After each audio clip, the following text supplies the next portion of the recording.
Hello and welcome. आप देख रहे हैं बेंगलुरु अखबार। मेरे साथी नरेंद्र के साथ मैं हूं अशफाक अहमद सिद्दीकी।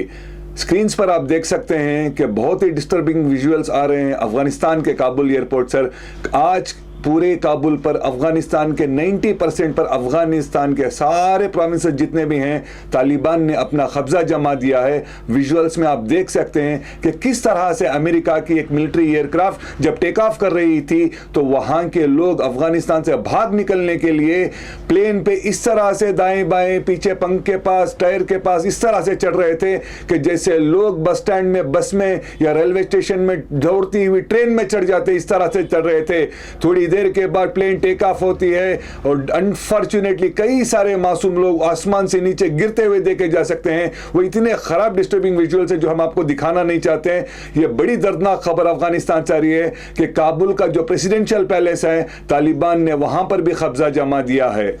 दोस्तों, अगर आपको याद रहे कि 20 साल पहले 2001 में अगर आपको याद होगा कि सितंबर 11 को तालिबान ने अल-कायदा के जरिए से हमला किया था अमेरिका की ट्विन टावर पर, जहां पे 2 ट्विन टावर नीचे वर्ल्ड ट्रेड सेंटर नीचे आ गए थे। उसके बाद अक्टूबर में उस वक्त के जो प्रेसिडेंट थे उन्होंने अमेरिका पे हमला बोला था। जॉर्ज वाशिंगटन बुश जो जूनियर थे उन्होंने हमला बोला था। उसके बाद वहां से तालिबान का सफाया कर दिया था। अगले महीने अगर आपको याद होगा कि 2011 को सितंबर 11 को अमेरिका 20 साल की बरसी मनाने जा रही है ट्विन टावर अटैक की। अब जो अमेरिका के सदर जो बाइडेन आए हैं उन्होंने कुछ महीने पहले डिसाइड किया कि अफगानिस्तान से अमेरिका की आर्मी निकल जाएगी। 2018 में जो तालिबान के जो ऑफिस दोहा में है, कतर के कैपिटल दोहा सिटी में, वहां पे एक मुआहिदा साइन हुआ था। दोहा ने इसको फेलिसिटेट किया था कि अमेरिका की आर्मी निकल जाएगी। अब अमेरिका की आर्मी ऑलमोस्ट वहां से निकल चुकी है। अब तालिबान ने अफगानिस्तान पर पूरी तरह से कब्जा कर दिया है। अगर आपको याद हो कि तालिबान को पश्तून में स्टूडेंट्स कहा जाता है। अर्ली 1990s में पाकिस्तान के नॉर्दर्न प्रोविंस से इनकी शुरुआत हुई थी। उसके बाद से जब ये अफगानिस्तान में एंटर हुए तो लोगों ने इनको कई सारे बहुत प्यार मोहब्बत खुलूस के साथ इनका वेलकम किया था, क्योंकि इन्होंने लोगों को बताया था कि तालिबान अगर अफगानिस्तान में हुकूमत बनाती है तो वहां पे ऐसा शरिया ला लेके आएगी कि सबसे पहले वहां पे जो सरकारी दफ्तरों में जो करप्शन चलता था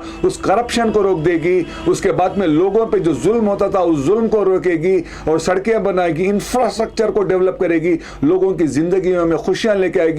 लोगों ने इनको अच्छी तरह से वेलकम किया था। लेकिन कुछ ही अरसे के बाद इस तरह के रूल्स वो लेके आएंगे कि जिनके घर में लड़कियां 10 साल की उम्र की से ज्यादा होती हैं उनको स्कूल से जाने से ये मना कर दिया। जो औरतें उनको बुर्खा इन्होंने लाजिम कर दिया कि पर्दे के बगैर ये कहीं घर के बाहर जा नहीं सकती।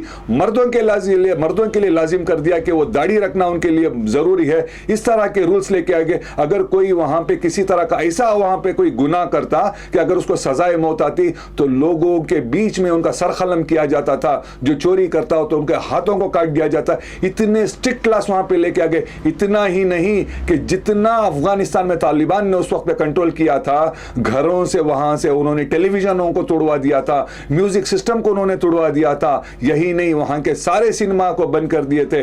दोस्तों, अभी जो आप पिक्चर्स देख रहे हैं इन तालिबान की, अब 20 साल के बाद दोबारा से ये शुरू हो गया तालिबान का अफगानिस्तान में दरबार।